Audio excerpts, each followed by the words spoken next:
The cabin lights dimmed just enough for everyone to settle in, and that's when her sharp, piercing voice cut through the hum of the plane. She wasn't asking, she was commanding, and the second the flight attendant froze, I knew this flight was about to turn into a full-blown spectacle. What stunned me wasn't just what she demanded. It was who she thought she was. I was flying solo that day. Middle seat, standard economy. Nothing special, just a routine trip I'd taken dozens of times before. Headphones on, scrolling aimlessly, trying to zone out before takeoff. That's when I noticed her. Across the aisle, late 60s maybe, silver hair perfectly coiffed, oversized sunglasses still on indoors, arms crossed like the world already owed her an apology. She kept sighing sharply, tapping her phone, bouncing her foot. At first, I ignored it. People get restless. No big deal. Then she leaned into the aisle and snapped her fingers at a passing flight attendant. Snapped, no polite wave, no soft call. The attendant halted, startled, asking if everything was okay. The woman scoffed as if the question itself was offensive. She announced loudly, for half the cabin to hear, that today was her birthday. Not cheerful, commanding, like everyone present had somehow failed to acknowledge it. She demanded the captain make a personal announcement, by name, for her.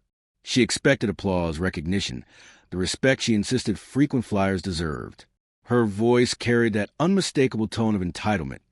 I get my way. The attendant smiled politely, but the tension behind her eyes betrayed the effort to stay composed. She explained gently that personal announcements weren't standard procedure, especially before takeoff, especially for one passenger. Her face stiffened, lips pressed thin, eyes narrowing. She leaned closer, voice sharper. She rattled off miles flown, other airlines' practices, customer service expectations. Every word a thinly veiled ultimatum. Nearby passengers subtly angled phones. Everyone sensed attention. The attendant excused herself to check with the captain. A polite escape. The woman straightened smugly, adjusting her scarf, already victorious in her mind. She caught my glance and smirked, craving an audience, like this was her stage.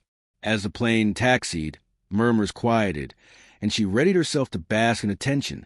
I felt secondhand embarrassment claw at my chest, imagining the forced applause and awkward compliance. Then the captain spoke. Not her name, not dramatic, just a calm welcome aboard, and a general thanks to everyone for flying. I watched her expression shift instantly, jaw tightening, eyes blazing.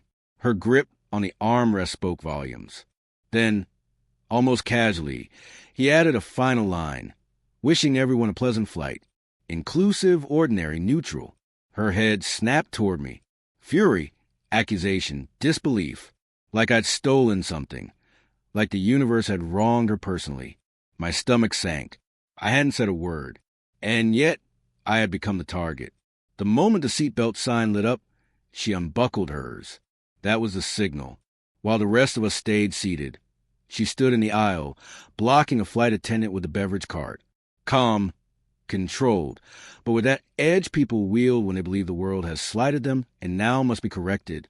She demanded to speak to someone in charge. Not later, now. The attendant reminded her to sit until airborne. The volume rose.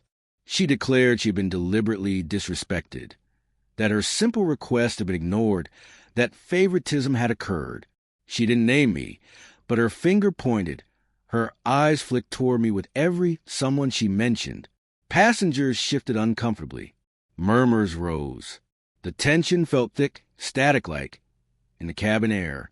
The attendant tried to de-escalate. Captain hadn't singled anyone out. Birthday announcements weren't standard, but that only fueled her fire. She laughed, sharp, humorless. Procedures change when airlines want them to, she insisted. She demanded the captain come out personally.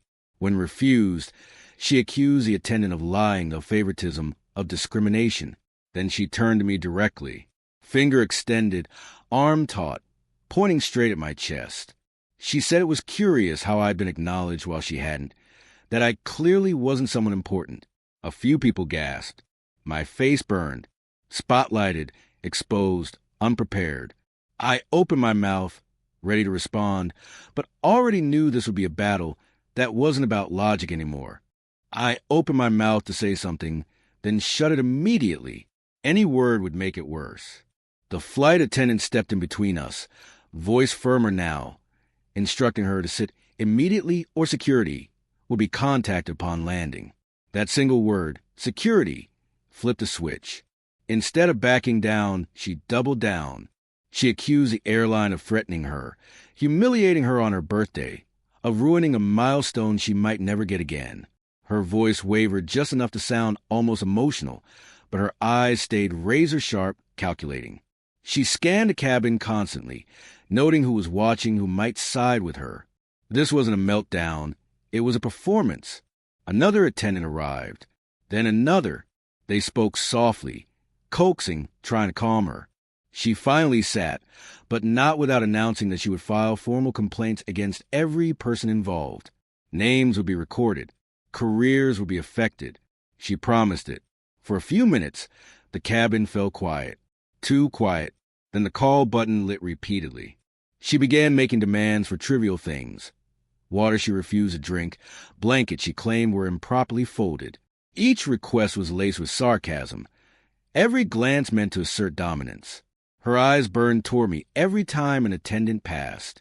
At one point, she leaned across the aisle and said I should be ashamed, that people like me were why standards were declining, that I should tell the captain to apologize to her. My hands trembled in my lap. I stared straight ahead, heart hammering, wishing I could disappear. Then I noticed something. Her focus wasn't on the requests or complaints. It was on the attention itself, the silence after she spoke, the way no one rushed to comfort her. No one immediately sided with her. She thrived on control, and as the flight dragged on, she grew desperate to reclaim it. By mid-flight, it felt like she was running out of moves, and I had no clue how far she would go next. About an hour before landing, it all came undone. She pressed the call button again, but this time she claimed a medical issue.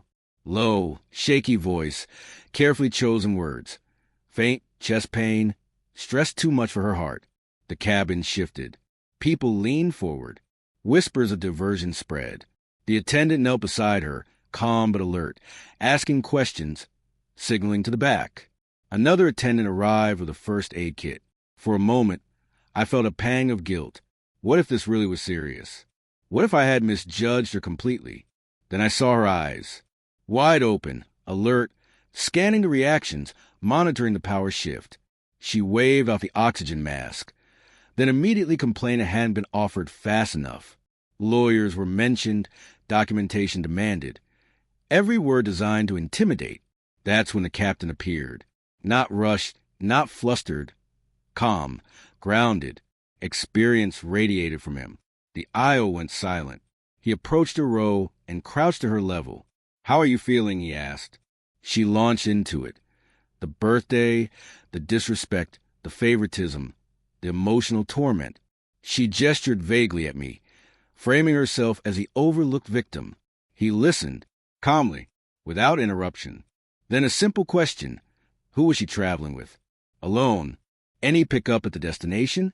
No. He paused, then explained that past flights showed the same pattern.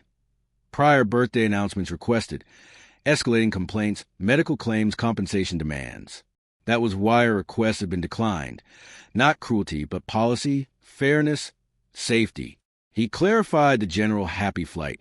Message wasn't for any one passenger. Her mouth opened, closed. Color drained, not from illness, from reality. He explained that if she truly felt unwell, medical assistance would be provided upon landing.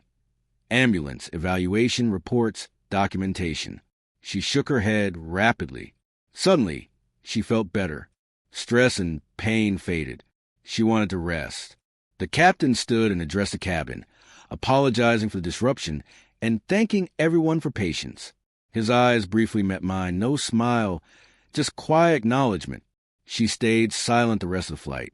When we landed, she waited until almost everyone deplaned before moving. No complaints, no demands, no eye contact.